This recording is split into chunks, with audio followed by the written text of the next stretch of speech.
house has been under renovation for 6 days now. Okay, so this is going back a little bit to the systems that we talk about and the processes and what we do. This is actually the second time I've been to the house. I came to the house one time before we ever started. If you guys heard me talk about that a lot lately, is that I typically only go to the house 2 times now within our rehab process. Usually before we ever start. So I look at the house, you know, put together the plan, the scope of work, the details, things like that, back when we get to the office, and then I'll typically come back to the house when the house is 100% completed.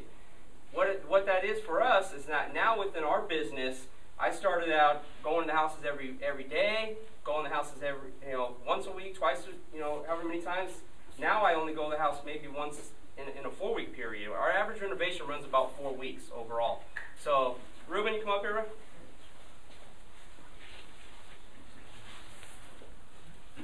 Take it a long way. Yeah. I didn't get my high five. Guys, this is Mr. Ruben Cuevas. Most of you have met him by now, hopefully. Ruben is a project manager here at RBD. He started back with us back in December, so it's been about 4 months now. Almost 4 months, right? Yeah. 4 months. And Ruben's, he's a big asset to our company. He's coming in under me and really helping me to develop, the remaining parts of our rehab system, but also alleviate a lot of the day-to-day for me personally. So Ruben's the one that comes out to the properties once a week now.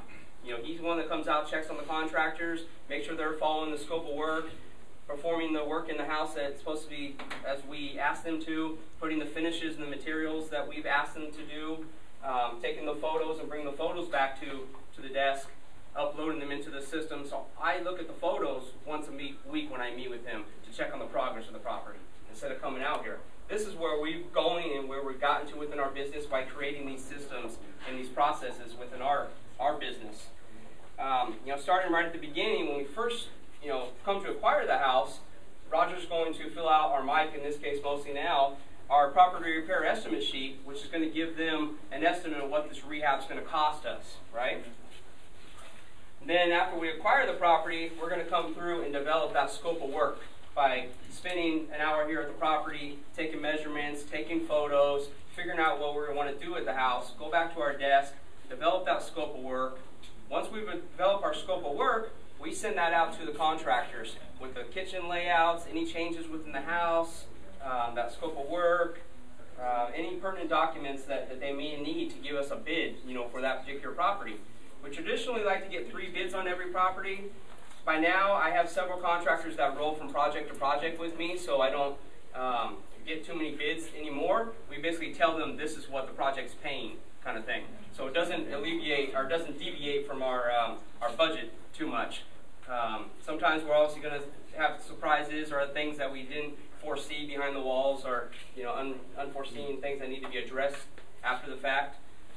That's part of the contingency factor that they built in within their budgets and estimates and stuff. But once we've actually awarded that contract to a particular contractor, we go through and sign what we call our 6 critical documents.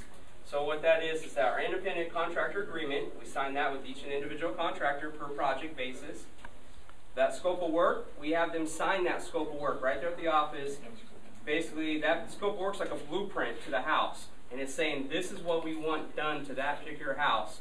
These are the materials that we want to be put in the house. So we give them the SKU numbers. We give them the prices. We give them the locations where to purchase those materials.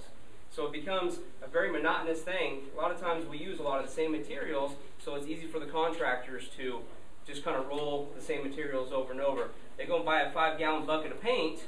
They don't use 2 gallons. They just take it to the next project. It makes it kind of easy for them to do the same thing. And we're not having to reinvent the scope every single time. Every house is unique to itself, and it has unique characteristics that we have to deal with, but we're overall doing the same repetitious business model or the same repetitious thing over and over and over. It's become very monotonous to us, but at the same time, it's also proven to be very successful. So it's kind of like, don't break, kind of thing, right? So the third item that we always sign with every contractor is our payment schedule. The payment schedule basically itemizes what things need to be completed in the house before they get a payment.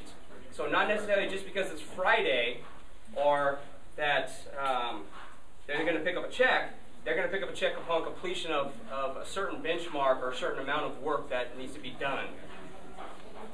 The fourth item is an insurance indemnification agreement. It's basically stating that they're going to keep their general liability and or their workman's comp current and valid while they're working on our particular project. Fifth one is a W-9. That's for taxes. At the end of the year, I can send them a 1099 because, again, they are independent contractors, not employees of RBD Ventures. Everybody understand that? And lastly is the final waiver of lien. Upon completion of the project, everybody's happy and satisfied. We're going to give them their final payment. They're going to sign off saying they've received their payment. Everything's satisfied on both ends. We're going to close that and hand the rehab over to Brian to start selling the thing. You know, when the challenge for a lot of these houses, not only acquiring the houses, but it's finding good contractors, people you can trust to be on your houses and working on your particular projects. It takes a while to develop that, you guys.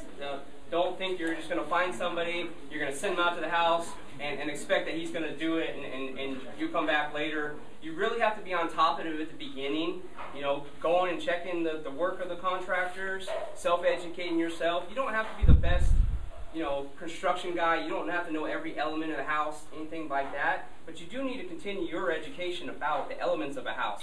Because someone's going to tell you, oh, you got to replace this, this, and this. Or then vice versa. You're going to go to them and say, well, I want that thingy over there moved, and I want that thingy put over there, and can you put... The whatchamacallit. Yeah, exactly. So, you know, start learning the terminology. Start self-educating yourself. Continue your education, so that way it makes the process a lot smoother and easier to deal with contractors.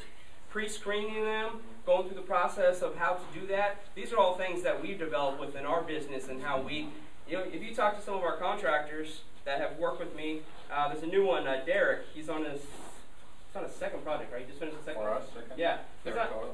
Yeah, he's just starting his next one on Monday, and it's his third project. But he came to me 4 months ago, before I ever even started working with him, and I told him, you know, fill out the packet, interview with me, the whole process. You know, I don't just typically hire someone right off the bat just because they have a contractor's license or just because they have a special skill or they have a, you know, whatever. I'm taking time to pre-screen them, getting time to know these people. You know, trying to develop, it's the same thing as I do with most of you guys, is I want to find out how we can work together, you know, and find a mutual way that we can work together opposed to just jumping into something. I want to make sure it is beneficial on both sides. The scope of work is obviously a big part of your texture guy came back, so we're in the middle of an actual rehab. That's it. Hey, told you that, you know, these things are live. We come out and do these things that, you know, it's a construction site. We try to clean it up, obviously, to make it a safe environment. But, you know, we got tack strip here in the corner. We got people still working. You know, live wires above your head. Yeah. Don't worry about it.